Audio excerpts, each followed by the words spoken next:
The topic is African World Studies, and we're talking to Doctors Jeffries and Thompson.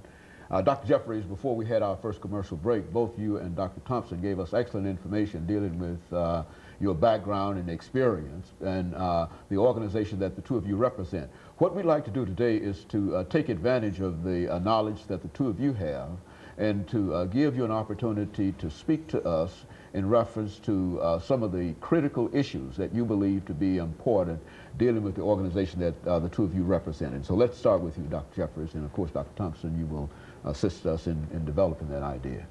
Well, I think initially it's important for us to clarify some definitions of what we mean. When we say African World Studies, it's not something that's outside of us, it's a part of us. We, as people of African descent, realize that whatever we do in America is a part of African World Studies. And so we need to relate it. And we use the term Pan-Africanism, meaning the connectedness between peoples of African background.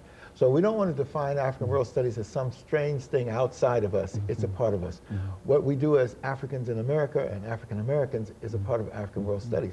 Our great leaders understood that, and they linked up with the African peoples wherever they found them. So we have, as individual scholars, our own background, but we've bonded together in intellectual and spiritual organizations, and the Association for the Study of Classical African Civilization is one.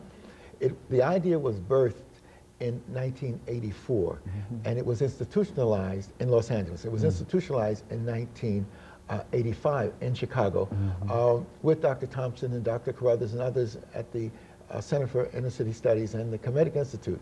And then they had the next major conference in 1986 in New York.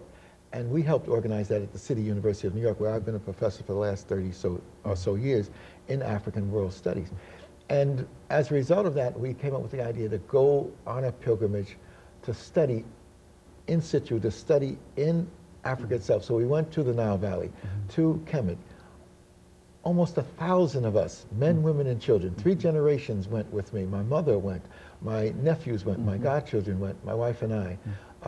Dr. LJeffries was there as leaders of the organization. So that's what I'm saying, that the African World Studies, after the 1,000 came back, they went back to their teachings, to their preaching, to being engineers, to be bankers, and they brought this knowledge of who we are as African peoples back home to our communities. We need to understand that Africa is at the center of the world experience. It's in Africa that the human family was born. It's in Africa that the first civilizations and cultures rose. And so we need to understand how important this knowledge is. It was, at one time, believed that Africa was not a main part of human civilization, that Africans contributed nothing to civilization. We come to find out that the historical fact, the scientific facts are that Africa is the birthplace of the human family, and it's out of Africa that the first main flow of culture and civilization took place. The first writing systems, the first mathematics, the first cultural development, the first moral systems come out of African peoples.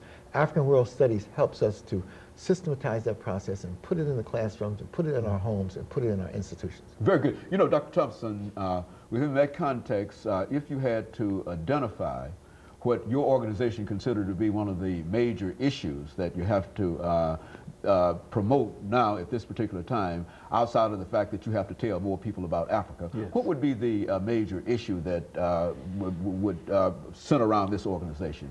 Well, for us, the major issue for us is to study